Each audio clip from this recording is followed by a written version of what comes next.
Olá, sejam todos bem-vindos, bem-vindas a mais um episódio do podcast Café com Fi, dessa terceira temporada. Eu sou Andrés Costa e trago sempre um convidado ou uma convidada para falarmos de fundos imobiliários. Dessa vez eu trago Adair Naspolini Neto. Seja muito bem-vindo. Obrigado por ter aceito o convite para estarmos falando sobre fundos imobiliários, esse mercado que começou tão quente em 2023 quanto 2022. Mas antes, gostaria que você se apresentasse, para daí a gente adentrar no mercado. Show de bola. André, primeiramente, muito obrigado pelo convite aqui no teu podcast, né? E antes de mais nada sobre mim, eu comecei no mundo de fundos imobiliários em 2006, né? Então vai fazer agora mais ou menos, já vai fazer 7 anos aí que eu invisto. E desde que eu comecei a investir em fundos imobiliários, eu sempre me interessei pela forma que se gera que esse investimento ele é um investimento muito parecido com o que o brasileiro gosta, né? Mas é do que gerar renda. E assim, quando a gente pega a maior parte dos brasileiros hoje, eles gostam do quê? Eles gostam de comprar imóvel para alugar, para ter uma renda ali mensal. E os fundos imobiliários, o cara que gosta de imóvel e vem para os fundos imobiliários, ele abrange a mente, né? Ele vê, cara, como é que eu não vi isso aqui antes? E desde então, eu sou não vou dizer um fanático, mas um investidor que adora ali o mercado de fundos imobiliários, acompanho sempre o mercado em si, e 3 anos atrás surgiu uma oportunidade, né, para mim estar entrando dentro de uma empresa, fazendo parte aqui então da Wise Investimentos, né, que é um escritório do BTG Pactual, para basicamente ser head de fundos imobiliários. Então hoje, minha função principal é fazer basicamente um intermediário dos fundos com o investidor, né? Eu converso com gestores, troco ideia com gestores, leio os relatórios ali dos fundos imobiliários e passo essas informações para os investidores aqui internamente, exatamente para, obviamente, ajudo nas decisões ali em relação a montar a carteira de acordo com o perfil de cada um. Então, desde essa época aí de 2016 para cá, né, eu sempre quis, na verdade, além de investir em fundos imobiliários, já ajudar as outras pessoas a investir melhor também. E entrando na Wise, eu estou conseguindo cumprir boa parte desse meu objetivo aqui. Maravilha, Daí, muito bacana, né? A sua trajetória também. Você já tem um bom tempo de estrada, então vai casar muito bem com a próxima pergunta que é o que eu vou fazer, que é em relação aos últimos 4 anos, né? Mas na verdade eu acho que eu vou ter que abranger um pouquinho mais, né? De 2016, que era pouquíssimos investidores que tinha na época, não era um produto muito falado, estava se abrindo, na verdade, né, para influencers e pessoas comentarem, né? Foi até no final de 2016 que eu comecei a me interessar e entender e ver, né, a possibilidade de nós, como diz o Danilo Basso, afegões médios, né, poder investir também. Como é que você viu esse crescimento, então, da indústria, que era monoativos, monoinquilinos, para hoje temos aí mais de 400 fundos listados, mais de 2 milhões de investidores, e né, passamos agora, né, há 3 anos por uma pandemia. Como é que você viu tudo isso? Bom, vamos lá. Primeiro ali em 2016, né, acho que a gente tinha, né, em fundos imobiliários, acho que pouco mais de 100 mil investidores. Não sei nem se batia isso. Onde foi realmente o boom foi ali em 2019, com a taxa básica de juros caindo para 2%. A gente nunca tinha visto isso na história do Brasil, né? Muitos investidores, olhando isso, né, falou, cara, eu não vou mais deixar meu dinheiro na poupança, ou não vou mais deixar meu dinheiro no CDB de liquidez diária, eu vou investir em fundos imobiliários. E foi dali que começou a estourar o mercado de fundos imobiliários, né? Só que, o que acontece? Entrou uma quantidade muito grande de investidores iniciantes no mercado que a gente viu que eles não entendiam tanto. Eles não sabiam basicamente onde eles estavam colocando o dinheiro deles, né? Não só em questão de alguns fundos, digamos, que às vezes estavam com risco muito elevado, mas a questão de estarem pagando qualquer preço pelos fundos imobiliários naquele momento. Então, a gente viu uma entrada muito forte e a maioria dos investidores, até hoje, né, se a gente for parar para ver, eles olham o quê? O PVP, preço sobre valor patrimonial, e dividend yield. Então, eles entraram, não foi errado eles terem entrado, só que eles entraram da forma errada, né? Eles entraram, por exemplo, olhando muito dividend yield, eles começaram a olhar fatores que não deveria ser olhados, mas que não deveria ser o principal ponto de tomada de decisão para ser alocado ali na carteira deles. E a partir disso, né, a gente está batendo agora 2 milhões de seguidores, 2 milhões de investidores em fundos imobiliários, e muito ainda precisa se adentrar, né? Hoje a gente tem um mercado de fundos imobiliários que ainda é composto por grande parte por pessoas físicas, e a gente precisa entender que é um mundo totalmente diferente de ações quando a gente olha esse contexto, né? Porque ações, o que mais movimenta são estrangeiros, são institucionais dentro do Brasil também, mas principalmente estrangeiros. Nos fundos imobiliários, não, a gente tem uma grande concentração de pessoas físicas ainda, né? Então, isso faz com que o mercado ainda, creio eu, ele vai ter muito mais ajustes lá para frente. E por que eu falo que vai ter muito mais ajustes? A questão mesmo que tu comentou ali de 400 emissões, eu sempre falo aqui para o pessoal, né? Cara, teve fundos, teve gestoras que eu particularmente não gostei da forma que eles conduziram os fundos imobiliários. Então, eles se aproveitaram, muitas vezes, da ignorância de alguns investidores, de muitos investidores, na verdade, que a gente tem hoje no mercado, né? Para criar um fundo que mais beneficiasse o gestor do que o próprio cotista em si. Então, hoje o mercado de fundos imobiliários, uma parte do mercado de fundos imobiliários, ela é mal vista.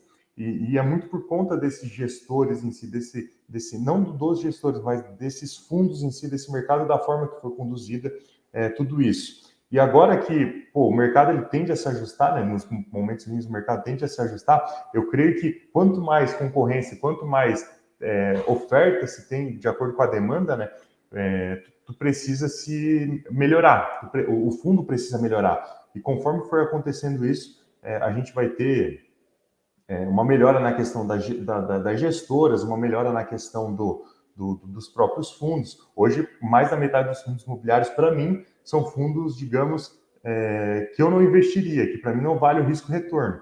Só que, se tu pega, por exemplo, vamos pegar gestoras mais antigas, Credit Suisse, a própria Kinea, né? Credit Suisse, hoje é considerada a melhor gestão de fundos imobiliários do Brasil. Só que se tu pega um tempo atrás, eles já fizeram muita coisa que desagradou os cotistas. E eles foram evoluindo. Então, eles já fizeram emissão abaixo do valor patrimonial, já venderam imóveis em momentos que necessariamente não precisavam, só que eles viram isso, eles enxergaram isso, né? E a partir do momento que eles foram evoluindo, os investidores começaram a confiar mais neles. Como é um mercado muito mais novo do que o mercado de ações, por exemplo, cara, é um mercado que tem baita potencial e está crescendo muito, né? A questão é que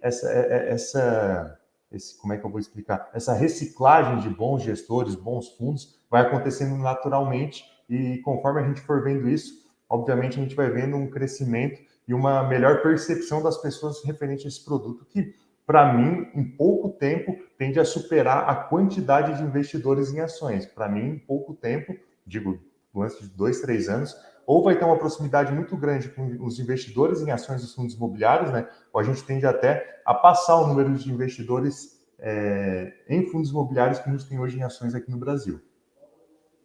Então, um ponto que você tocou, né, na verdade, 2 pontos que são fundamentais, né? Sempre quando a gente vai falar, né, de qualquer tipo de investimento, entenda a gestão, veja o que ela fez, se ela tem histórico, como é que ela tem a tratativa com os investidores, né, em relação a RI, a site, a informações, se vem a público, se não vem. Alguns falam que isso não é tão importante. Eu acho que é importante, porque eu preciso ver quem é a pessoa por trás daquela gestora, quem que realmente está fazendo as coisas acontecerem. E outro ponto que você colocou, outro ponto que você colocou que é muito importante, que a gente precisa ainda desmistificar muito em relação a isso, é a questão do dividend yield, né? Dividend yield está alto, 20%, 16%, 18%, mas não entendem como é que é feito aquele cálculo. Por que está com o dividend tão alto, né? Penso que é pura e simplesmente o rendimento, mas na verdade isso tem muito a ver com o valor da cota ali, né? Do preço que você está pagando no home broker. Então, tudo isso tem que ser desmistificado para que os investidores, de fato, comecem a ter essa percepção. E eu acrescento o terceiro ponto, daí, a questão de ter aqueles investidores que são fãs. Eu acho que isso é muito problemático, porque você leva muita gente, como tem grandes fundos não, mas fundos que têm um número expressivo de investidores, e às vezes a gente olha e fala assim, não entendo o que está acontecendo, porque você olhar a carteira dele e mesmo o histórico dele não é tão favorável assim, né, Adair? Não, e comentando em relação a isso que tu também pautou agora, né? A gente em 2019, 2020 estava num mercado muito bom, estava num boom ali, né?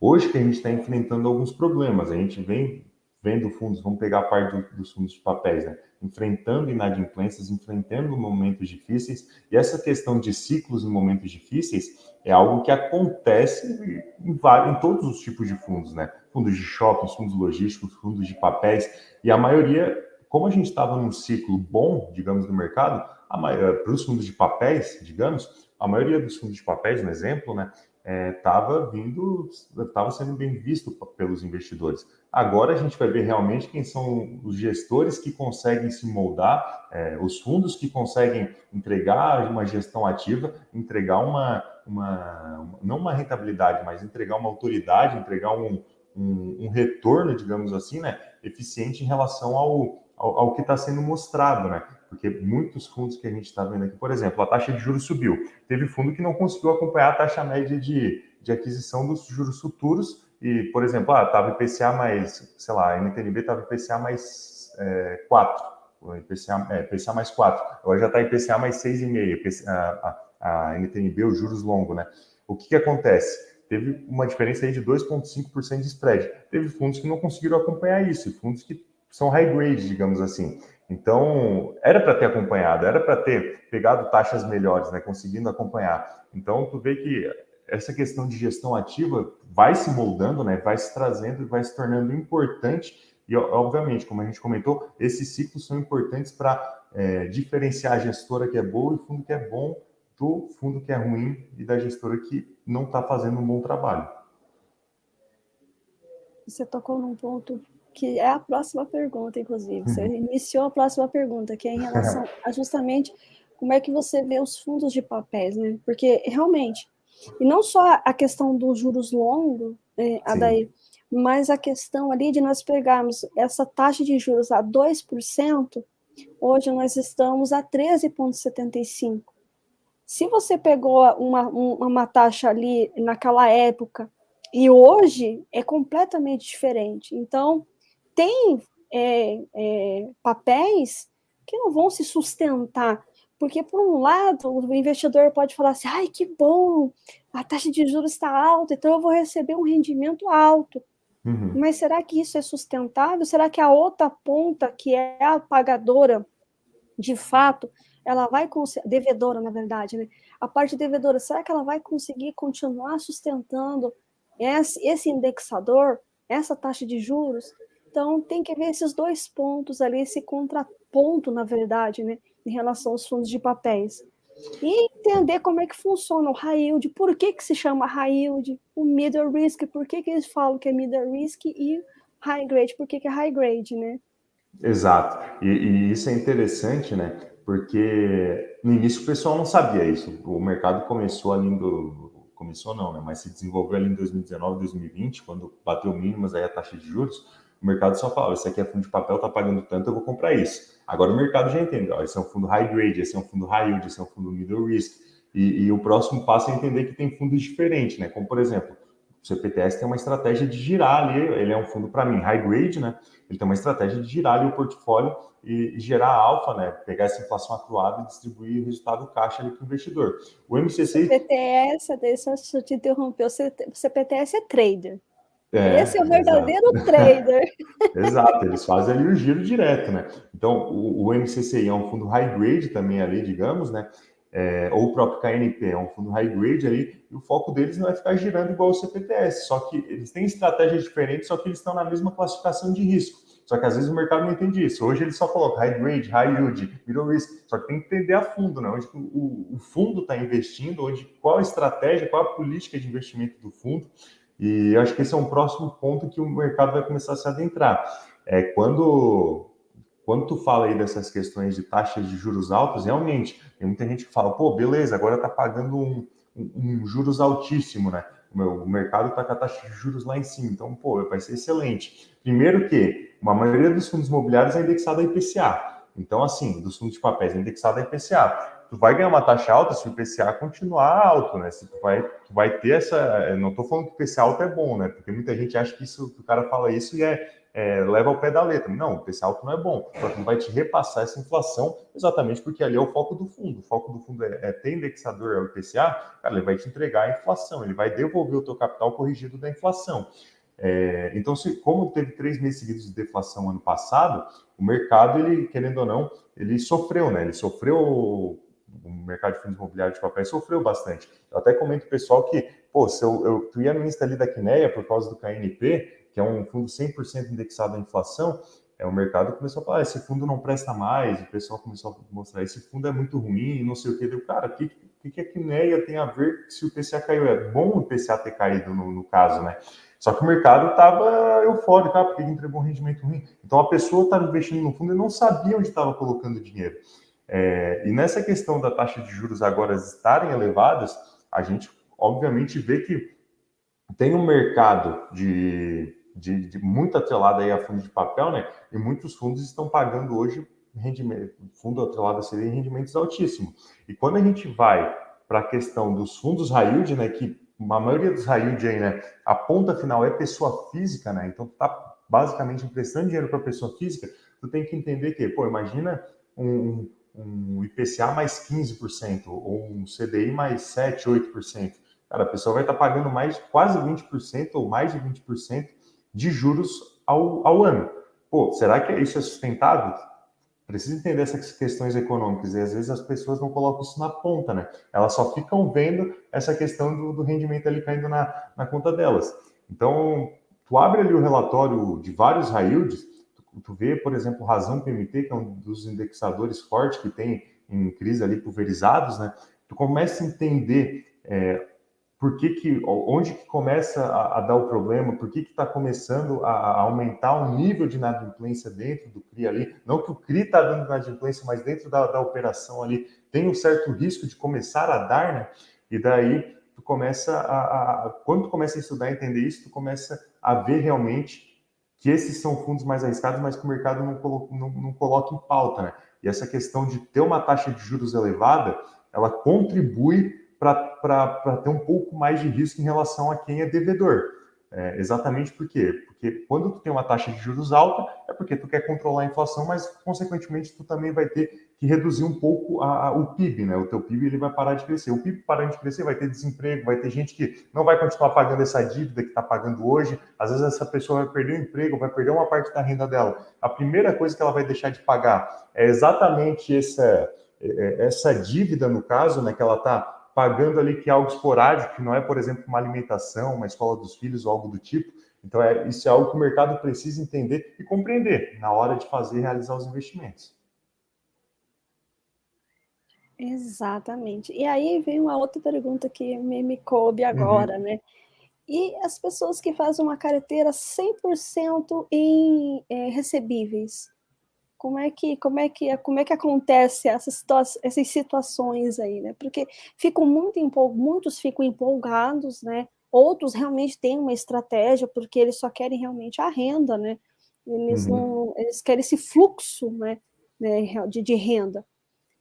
Como é que acontece? Existe aí, você já passou por essas situações de ter, um perfil de investidor, olha, eu só quero esses fundos de recebíveis porque são os que estão pagando mais, eu li ou soube, né? Não, porque um IFIX tem bastante papel, então é o papel que eu quero. Como é que você vê e como é que você orienta ao pessoal a respeito quando ele pede só uma carteira 100% recebíveis?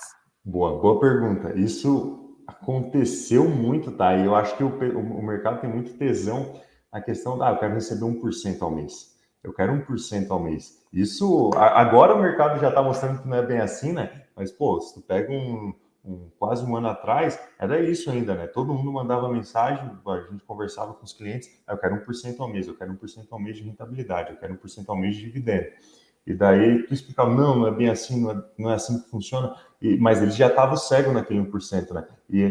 A gente aqui dentro, né, o nosso foco é conversar, moldar e, obviamente, estruturar de acordo com o perfil daquele investidor. E daí o que acontece, né? Nessa situação, a gente sempre explica o seguinte, cara, fundo de tijolo e fundo de papel são coisas totalmente diferentes. Primeiramente é isso. Então, tu não pode botar os dois na mesma caixinha. A gente não coloca os dois aqui na mesma caixinha, né? E a partir do momento que tu começa a enxergar essa questão do 1% ao mês, o pessoal é na mesma linha do dividend yield que a gente comentou ali no início, né? Tem cliente nosso aqui que estava posicionado em, um exemplo, né, em 3, 4 high yield, as principais posições dele, 70%, 80%. A gente até chegou a comentar assim, não é errado ter posições em fundos high yield, só que tu tá uma proporção muito grande, às vezes tu precisa moldar ela, diminuir um pouco a proporção, e o que aconteceu agora recentemente foi que a maioria dos high yields foi impactado negativamente, né? Por detalhe B, A ou B, mas foi impactado, todos, né? Tu pega a carteira dele hoje, ele sofreu uma queda brusca, e a gente sempre comunicou e falou das questões dos riscos, e hoje ele vê, realmente, era para ter feito aquilo e tal, não ficou bravo nem nada, mas ele viu, foi um erro meu, e agora eu não vou mais cometer esse erro. Então, isso também é algo que vai ajudar a evoluir o investidor, né? O investidor, ele vai começar a pensar, a tomar as decisões de forma mas não focando só nessa questão da própria rentabilidade intrínseca ali no dividend yield. Em relação a essas questões desses investidores, como a gente tem investidor que não entendia e falava de 1%, a gente tem investidor que já entendia um pouco mais, que a gente explicava e fazia ali as alocações devidas de acordo com o perfil. Por exemplo, eu só quero ter fundo de papel, o investidor é um investidor que gosta da parte de renda fixa, só que ele queria também uma parte um pouco mais, uma parte da carteira em renda variável, só que também uma parte da renda variável em fundos de papéis que pagassem renda mensal. Então, ou seja, renda fixa dentro da renda variável, que nada mais é os fundos de papéis ali, né? E daí o que acontece? Ele falou, 30% do indexador eu quero indexar da CDI, 40% a IPCA e o restante uma mescla, pode ser. Mas eu quero esses níveis de risco. Então, a gente já ia moldando de acordo com o perfil dele. Explicava as teses, as políticas dos investimentos e tal. E daí a gente foi repassando isso. E o investidor, ele soube, cara, se CDI vem para baixo, essa renda desse meus 30% vai vir para baixo. Se o IPCA vem para baixo, a renda desses 40% vem para baixo. Então, existe aqui. Como tem investidor que gosta e quer alocar 100% do capital em fundo de tijolo, tem investidor que também quer alocar 100% do capital em fundo de papel. E daí, se a gente falar, é certo ou errado, eu posso falar o que eu quiser, só que a carteira do cara, o dinheiro do cara, ele vai colocar onde ele quiser, no final das contas. A minha função é ajudar ele a tomar a decisão de acordo com o que ele precisa. Óbvio que qualquer risco, qualquer alinhamento fora do perfil dele, eu vou avisar. Só que quem toma a decisão final é ele, né? Então, a gente passou por isso, por essa questão, a gente passa ainda até hoje, né? Por essa questão de muitos investidores quererem 100% fundo de papel ou 100% fundo de tijolo, só que cada um tem uma política de investimento diferente. Eu sempre falo o seguinte, né? No final das contas, tu entendendo os investimentos, tu vai dormir com a cabeça tranquila no final do dia. Então, assim, se tu não se sente confortável tendo fundo de tijolo, não se sente confortável tendo fundo de papel, beleza, vamos montar, vamos fazer a tua carteira de acordo com o que tu vai ficar tranquilo, né? Os investimentos servem para te entregar tranquilidade no final do dia e lá na tua aposentadoria, quando tu for precisar deles, eles te devolverem esse retorno que tu está investindo neles. Exatamente. É algo ali é uma renda passiva. Você precisa entender os riscos que estão ali, né, dentro dos investimentos, mas dormir tranquilo, que é a melhor coisa. Se investe para isso, né? Exatamente. E você falou dos papéis, a gente tocou nesses pontos, e como é que você tem visto aí os fundos de tijolos, que estão sendo batidos fortemente, hein? Pois é. Cara, os fundos de tijolo para mim hoje estão numa oportunidade muito boa. Eu sei, pode cair mais, mas eles estão sim numa oportunidade excelente. O que a gente viu nos últimos 2 anos, né? Opa, nos últimos 2 anos foi basicamente o custo de reposição de vários imóveis e até os próprios imóveis ali eles se valorizarem muito, assim, né? Muito mesmo. Só que o mercado não acompanhou isso dentro dos fundos imobiliários. Teve uma alta ali até antes de setembro ali, no final ali de agosto, no início de setembro, em relação aos fundos de tijolo, só que o mercado já devolveu isso de novo, né? E os fundos de tijolo, eles estão no momento onde, se tu pega, por exemplo, vai comparar o preço do metro quadrado a mercado que está sendo negociado, né, em relação ao que está sendo negociado nos fundos imobiliários em relação ao mercado à vista, o mercado real que a gente chama, né, tu vai ver uma disparidade muito grande. E é nesse momento que tu começa a observar que o desconto neles também está elevado. Então, não é só os fundos de papéis, embora eu pense que os fundos de papéis, principalmente os high grade, né, eles tendem a subir primeiro numa inflação que está voltando, né, e que tem de ser impactada também com a desoneração dos impostos e tudo mais, mas os fundos de tijolo também estão em grandes oportunidades. Hoje muita gente vem e fala, pô, vamos comprar só fundo de papel agora, só fundo de papel. Não, o fundo de tijolo também está com oportunidade. E o fundo de tijolo é ativo real, ele repassa a inflação. Não todos, porque tem fundo que tem imóvel que não é muito bom, né? Mas os fundos que são bem geridos, têm imóveis bons, bem localizados, cara, esses fundos eles tendem a performar muito bem no médio e longo prazo. Você tocou num ponto que volta e meia eu escuto falar. Afinal de contas, fundo de tijolo devolve a inflação, não devolve inflação, né? Porque aí isso não conta, nos fundos de tijolos as coisas não acontecem assim, principalmente aqueles que são os indefensores, né, dos recebíveis. Como é que você vê isso? Os fundos de tijolo, se tu pega a maior parte dos fundos hoje, né? Os fundos de tijolo foram os que historicamente entregaram rentabilidade superior. Tu pega o HGBS, o HGLG, o próprio KNRI, eles entregaram rentabilidades grandes aí para os investidores, né? A maior parte. Os fundos de tijolo, o que acontece? Eles entregam sim a inflação, só que tu não vai olhar só no patrimonial. Porque assim, eu vejo uma tese realmente, né? Se o cara, imagina que tu tem aquele portfólio de fundos de imóveis dentro do fundo, portfólio bom, tudo mais, e tu não vende ele durante 10 anos, ele vai se valorizar. Consequentemente, o valor patrimonial dele também tende a se valorizar. E aquele rendimento que tu recebe do fundo de tijolo é como se fosse um ganho real, ou seja, um ganho acima da inflação, porque a inflação necessariamente tu vai sentir no valor do imóvel, embora tenha contrato de aluguel, renegociação e tudo mais. Só que em algum momento, se efetua a venda daquele imóvel, daquele imóvel dentro do fundo de tijolo, né, o que acontece? O valor patrimonial vai diminuir. Por que vai diminuir? Porque aquela valorização que teve durante todo aquele período, em cima do valor patrimonial, ela vai ser entregue em forma de dividendos para o investidor, porque foi vendido aquele imóvel. Pega o exemplo do LZR. O LZR tinha o Clariant ali, né? Ele fez uma baita distribuição, ele estava aumentando o valor patrimonial dele porque os imóveis estavam subindo, só que teve um momento que ele efetuou a venda do imóvel e distribuiu o lucro. O lucro, obviamente, bateu ali a parte do valor patrimonial, porque aquele grosso do valor patrimonial que estava valorizando, né, ele foi distribuindo em forma de rendimento, porque é obrigatório distribuir 95% do lucro caixa em forma de rendimento para os investidores. Então, se eles não precisassem distribuir, digamos, e distribuir só uma parte ali do lucro, poderia que a gente visse essa questão do progressiva cada vez mais dos fundos imobiliários em relação ao valor patrimonial, né?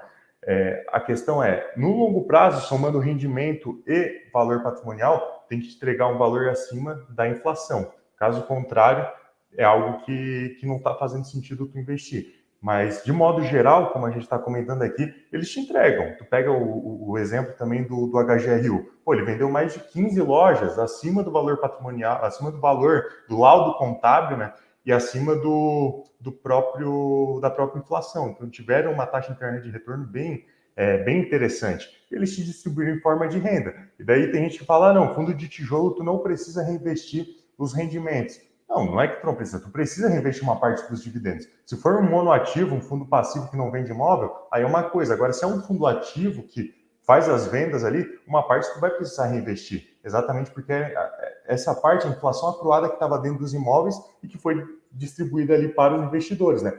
O HGRU, tu ganhou ali os R$ 2 por cota, um exemplo. Tu vai ter que, uma parte ali, uns 30%, 40% daquele rendimento, tu vai ter que reinvestir. A outra parte tu pode gastar, por exemplo. Então, é importante o investidor entender isso, exatamente essa questão de gestão ativa, gestão passiva, e essa questão do valor patrimonial, o quanto que impacta no resultado do fundo, a valorização do imóvel. Então, por isso tem que ficar bem por dentro do fundo, né? Eu sei que é algo mais complexo, mas que a gente olha bastante aqui dentro. Maravilha. E os segmentos aí dentro dos fundos de tijolos? Quais as oportunidades que você tem visto em 2023? Putz, ontem eu até falei de um deles. O primeiro deles, dentro do fundo de tijolo, é shoppings. Os shoppings, para mim, eles vão voltar forte, eles já estão voltando forte, né? Exatamente porque teve um período de carência, teve um período de renegociação de aluguel, né? Muito por conta da pandemia que ocorreu, e a volta do setor cinematográfico. Exatamente porque a gente não estava vendo bons filmes ser criados até então. Agora que está voltando, né? Os filmes, aqueles filmes bons que a gente está acostumado a ver, tá voltando a ser criado agora em 2023, o que tende a impactar positivamente o setor cinematográfico. E dentro dos shoppings, o cinema é algo que atrai muito, né? E atraindo muito, além de entregar uma rentabilidade boa, e a maior parte da rentabilidade dentro do cinema é um retorno, né? É aquele retorno variável, né? Porque dentro dos shoppings, a maioria das lojas, quase todas, digamos assim, tem um aluguel fixo e um aluguel variável, ou um aluguel variável em relação à quantidade de vendas, né? E daí, dentro dos cinemas, a maior proporção, o valor que o cinema paga por metro quadrado é muito baixo, né? Em relação ao fixo que eles têm ali. Agora, a questão variável, que é de acordo com os lucros das vendas ali dos ingressos, é muito maior. Então, a partir disso, disparando aí essa questão novamente dos cinemas, das lojas voltando a pagar um aluguel maior, do pessoal vindo mais para o shopping a partir do momento que vai para o cinema, eles vão também na praça de alimentação, cara, isso vai impactar positivamente o resultado. Pô, a gente pega o HGBS, no mês de janeiro já aumentou 20% o NOI ali dentro do resultado operacional, né? Então, para mim, é algo que vai impactar positivamente, sim. É um dos segmentos que vai ser bem desempenhado aí para o ano de 2023, 2024. Outro é o setor de lajes corporativas, desculpa. Outro é o setor de renda urbana. Por que o de renda urbana? Muitos têm contratos atípicos, a inflação é corrigida ali, né? E o que a gente está vendo é que esses contratos, esses imóveis, principalmente bem localizados, eles estão se valorizando. Tanto que a gente está vendo venda desses imóveis, desses contratos, a preços acima do que realmente a gente está vendo em cima do valor patrimonial, né? Acima do laudo de avaliação. Então, esse é um setor que tende a se beneficiar para mim bastante também no ano aí de 2023. Aproveitando principalmente não só os contratos e os ótimos inquilinos, mas também os imóveis bem localizados em pontos estratégicos dentro das cidades, né? Você tocou no de lajes, né? Acho que lajes e logística estão sendo bastante impactados negativamente em 2023, né? Uhum. Estão sendo muito impactados negativamente. Se a gente pega o logístico, muito por causa do varejo, né? O mercado começou a jogar tudo pro varejo ali, né? Esse risco do que está acontecendo. Depois teve Americanas, aí teve a Tokstok, aí teve a Marisa também em alguns fundos, em um ou dois fundos ali que também impactou negativamente essa questão, que foi avisado alguma coisa em relação à inadimplência. E o mercado, ele não é bobo, ele tende a jogar tudo para baixo o segmento como um todo, né?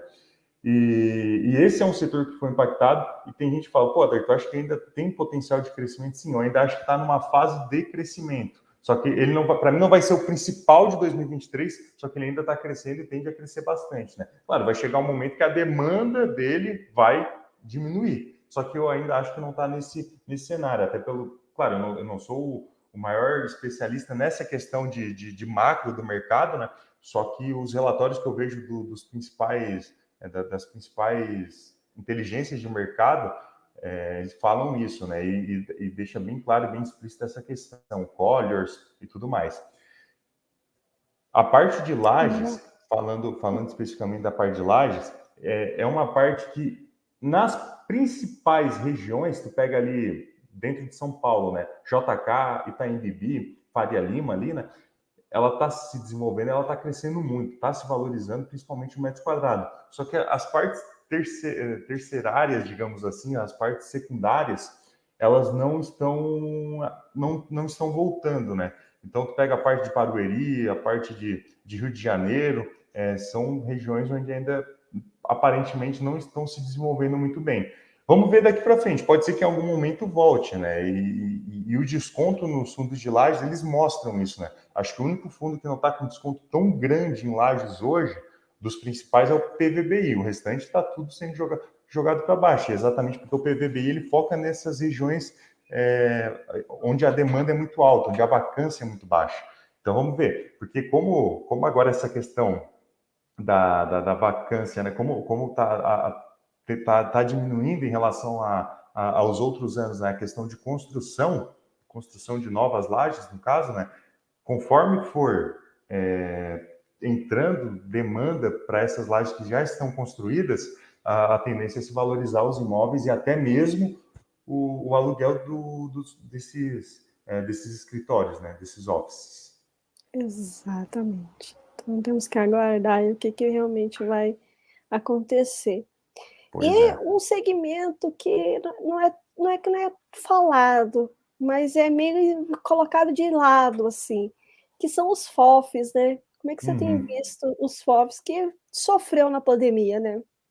Sim, não, então, os FOFs são investimentos que a gente sempre comenta aqui, né? É para grande capital. Não tem como chegar e levar, pelo menos não hoje, né? Um FOF para longo prazo. Não tem nenhum FOF, acho, hoje no mercado, um FOF mais longo, que bateu o IFIX. Tem FOF aí que perde até para poupança, né? Então, ele é um segmento que ele sofre muito em momentos de queda. Ele tem um beta maior que o FIX, né? Quando o IFIX está caindo, ele sofre muito, mas quando o IFIX está subindo, ele tende a ser o que entrega o maior retorno, tanto em valorização como rendimento ali de cota. E daí, o que acontece?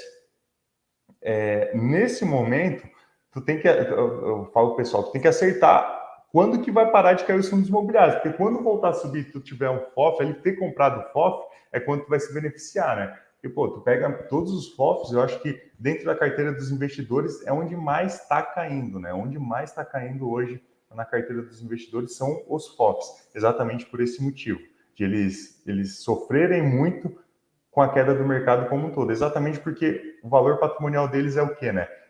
Nada mais é do que a marcação a mercado dos fundos imobiliários que eles têm ali dentro. Então o mercado já sempre tenta precificar antecipadamente. Vai cair mais? Beleza, então eu já vou vender, e por isso que o FOF ele acaba sofrendo por isso. Só que tem um ponto positivo, né? No momento que a gente está agora, ele pode ser um investimento, um produto para te poder ter um exponencial ganho quando o mercado começar a voltar. Se ele continuar caindo, pode ter certeza que ele vai ser o que mais vai continuar sofrendo. Agora, se ele voltar, ele vai ser um dos que mais vai desempenhar bem, os FOFs de maneira geral, o segmento de FOFs de maneira geral. Por que eu pergunto sobre FOFs, né? Primeiro, por conta aí nessa questão, né? Muitos realmente utilizam ele para ganho de capital e também para iniciantes, né? Eu sempre falo que é uma escola, você vê como é que os gestores que são profissionais estão olhando o mercado para onde eles estão olhando, né? Claro que cada um ele vê de uma maneira, mas é muito interessante para você estar ali entendendo como é que funciona, é papel, é tijolo, por que é isso, por que é aquilo. Uhum. qual o maior percentual ou não. Tem FOFs que não só investem em outros fundos, mas também eles têm as possibilidades de investir em papéis, então isso é que acaba ali equilibrando, né, um pouco o rendimento.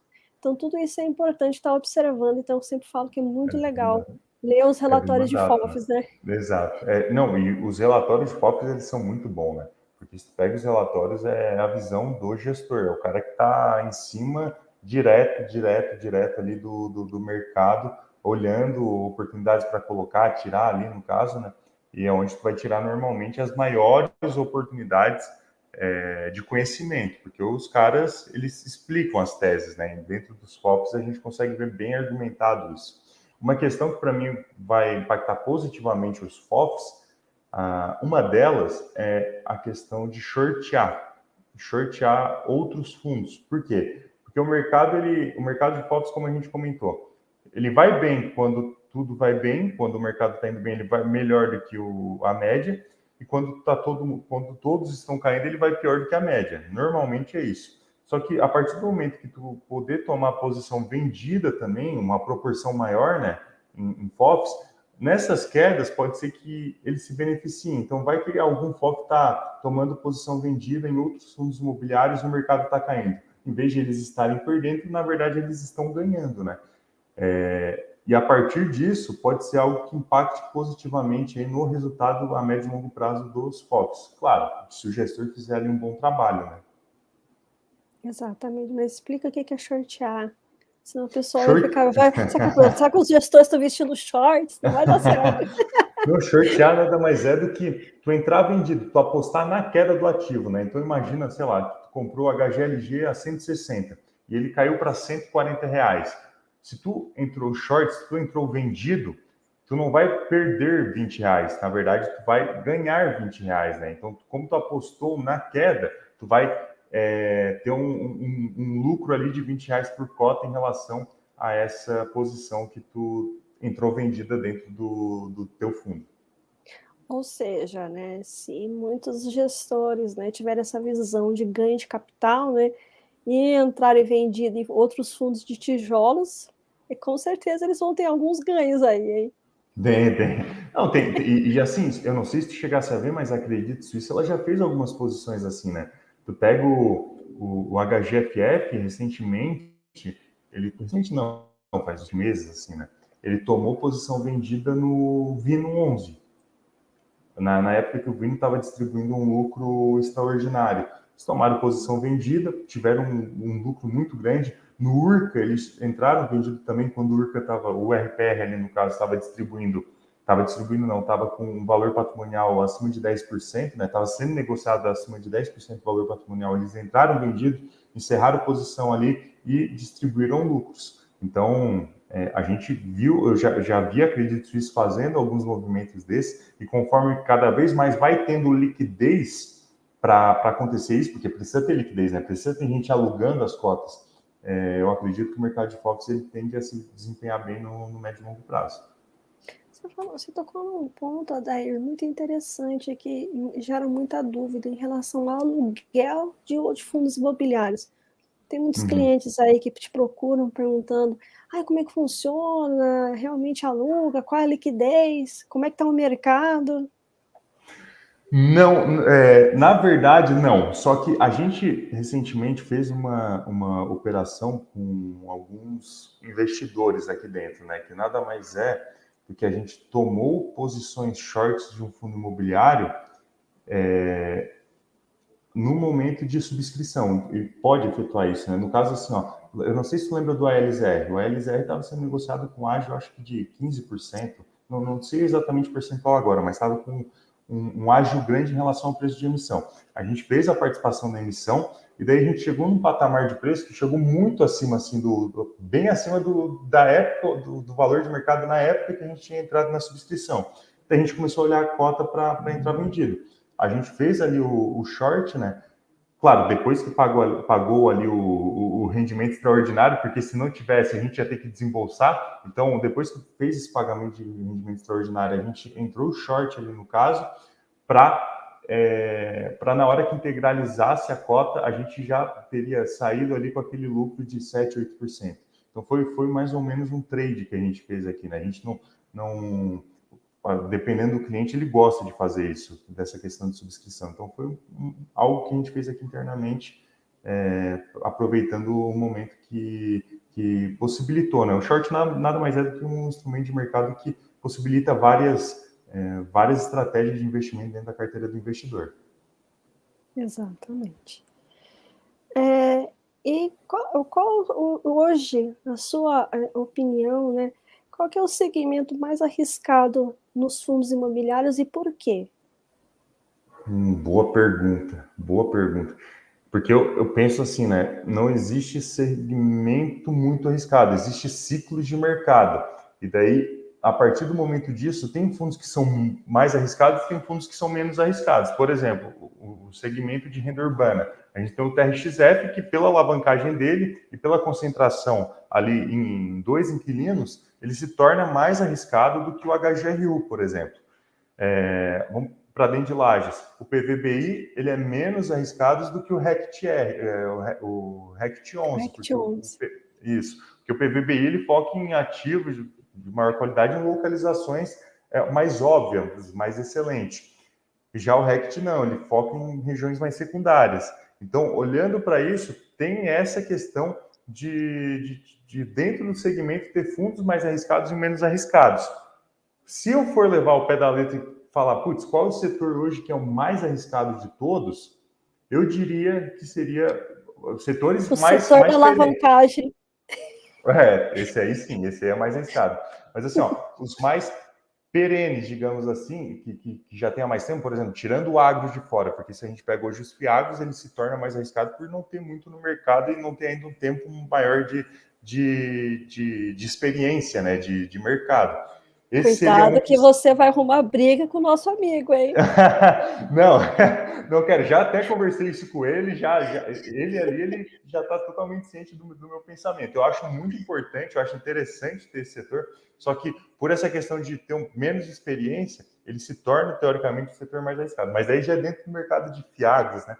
Mas dentro ali do mercado de fundos imobiliários, eu creio que o segmento, o setor mais arriscado é o de lajes corporativas. Porque para mim, ele é mais difícil de tu tem que entender muito bem e é um segmento que tu tem que saber dar a volta por cima, né? No caso, os gestores precisam se adequar muito bem e saber exatamente o que estão fazendo no momento, na hora de comprar, na hora de vender. Porque, pô, se a gente pega um segmento de shopping, o setor de shopping, o segmento de shopping, né? Ele é um segmento que, cara, se tu compra de forma óbvia um shopping numa determinada região, dificilmente vai dar algo ruim. Agora, às vezes, tu compra de forma óbvia na Faria Lima, algum investimento, digamos assim, pode ser que tenha algum problema, que dê algum problema, porque tu está sempre querendo ou não, negociando as questões de aluguéis ali. E para mim, assim, até ciclos negativos do mercado, como é que eu vou explicar? Dentro das lajes corporativas, né, em ciclos negativos do mercado,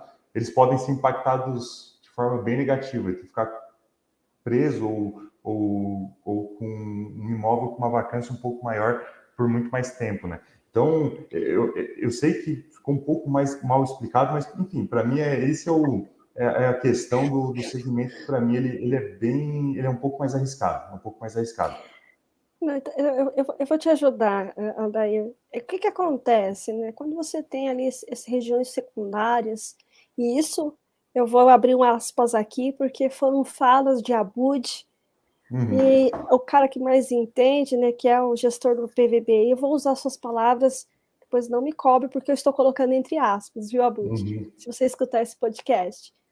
Mas o que acontece? O que ele fala? Se eu for para regiões secundárias, justamente acontece isso. Quando há ciclos, né, de altas e baixas, quando está na baixa, o que acontece? O inquilino ele vai brigar mais pelo valor do aluguel. Exato. Em regiões secundárias. E é algo que ele não gosta. Ele gosta de realmente ter uma maior tranquilidade e uma menor porcentagem de inquilinos irem brigar por aluguéis, muito pelo contrário, eles querem que os inquilinos, não, aí eu tiro aspas, mas é o que eu percebi ali no bate-papo, o que acontece? Ele quer mais inquilinos brigando por aquele imóvel e, consequentemente, o preço do aluguel acaba subindo, diferentemente do que acontece ali nas regiões secundárias. E nós tivemos aí o desafio também da pandemia, então era aquela instabilidade, eu não sabia qual é o tamanho da minha empresa, o que eu preciso. Claro que você tem que ter um escritório por conta ali da questão cultural, né? Precisa se manter, você não consegue em home office ter isso. Mas os espaços diminuíram, né? Então, consequentemente, ficou aquela coisa, trabalho híbrido, um pouco em casa, um pouco no escritório, qual o tamanho, como é que vai ser, tudo isso ali levou-se em consideração ali na hora das lajes corporativas, que foram bastante impactadas, né? O que a logística subiu, a lajes corporativas foi impactada, assim como os shoppings. Mas o que acontece? Que você colocou ali um ponto muito interessante. Os shoppings é algo cultural, é algo de lazer.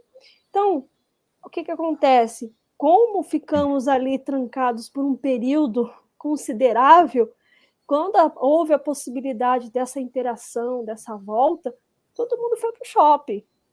Ali você tem a praça de alimentação, ali você tem os cinemas, ali você tem as lojas, ou seja, é mais tranquilo, com arzinho condicionado, dependendo da região é necessário, né, porque é muito quente, mas enfim, tudo isso contribui, né, para que Exato. culturalmente no Brasil as coisas elas tenham essa retomada mais rápida do que os demais, né, digamos, segmentos.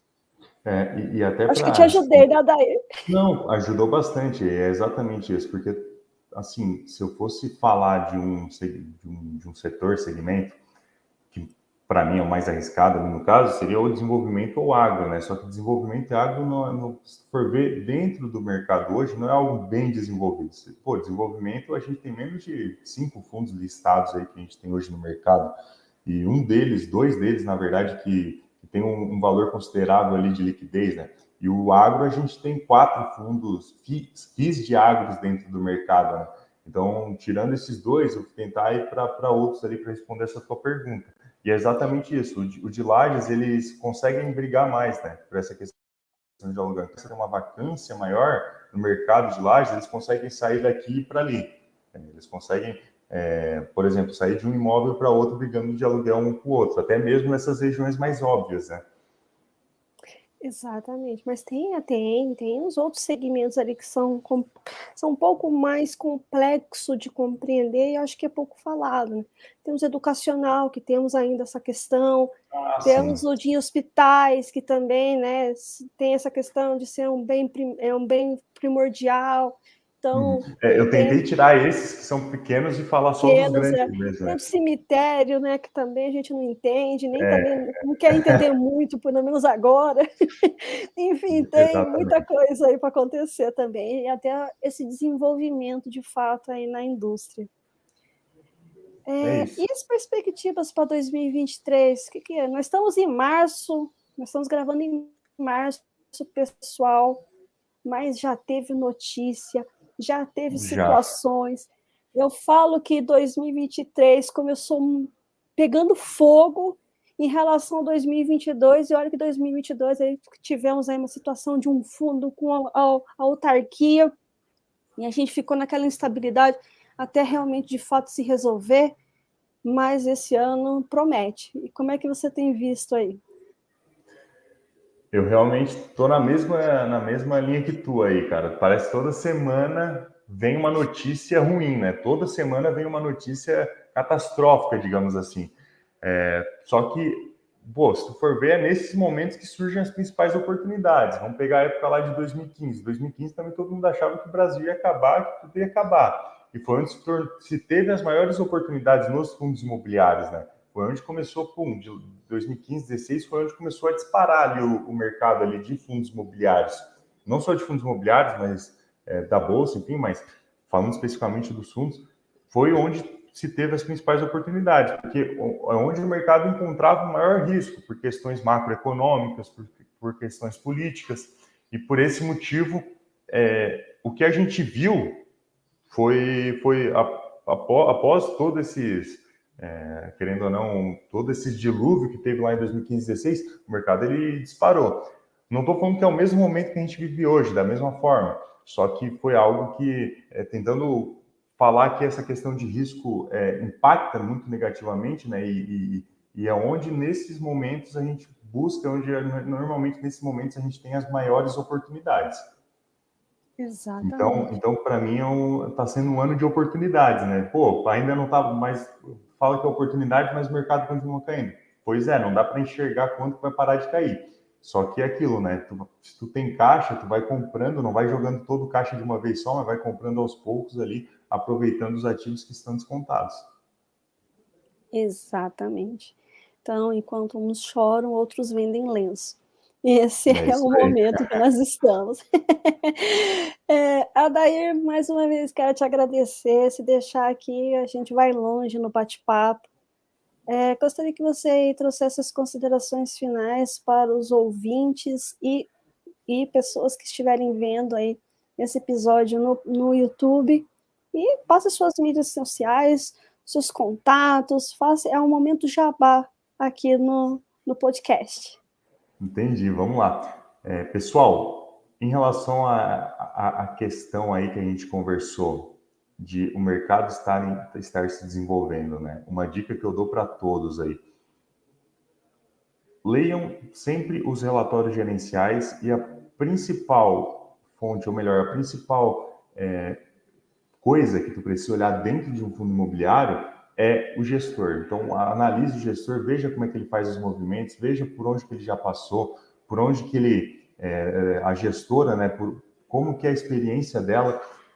Veja isso, é a principal informação, a principal coisa que tu precisa ter dentro de qualquer fundo imobiliário. Então, a partir disso, tu vai indo atrás das outras informações, questão de analisar a estratégia, analisar a dividend yield, analisar os ciclos de mercado, né, em que momento do ciclo que está o fundo imobiliário para te adquirir. É isso. Essa é a minha consideração final, exatamente porque o mercado está se desenvolvendo e eu creio que muitos investidores eles precisam entender isso e desenvolver junto com o mercado que tem muito potencial de crescimento. Mídias sociais, vamos lá. Eu tenho o meu Instagram, que hoje é o principal meio de comunicação que eu utilizo ali, no caso, né? É @AdairNaspolini, tudo junto. E é isso. Hoje eu só estou no Instagram, tenho o YouTube também, que é Adair Naspolini. Eu fiz alguns vídeos já, pretendo voltar novamente ali com o YouTube. Ainda não estou focando 100% ali, né? Não estou conseguindo focar 100%, mas é o que eu quero voltar. Já fiz alguns vídeos muito legais lá, questão de alavancagem, questão de entrar, desmistificar ali o relatório gerencial, né? E se alguém quiser ver, alguém quiser acompanhar, é só seguir. Maravilha. Adair, muitíssimo obrigada aí. Sigam ele no Instagram, ele sempre coloca uma caixinha de pergunta ali, respondendo as dúvidas do pessoal. E até o próximo episódio. Tchau, tchau, tchau, tchau, Adair. Tchau, até mais.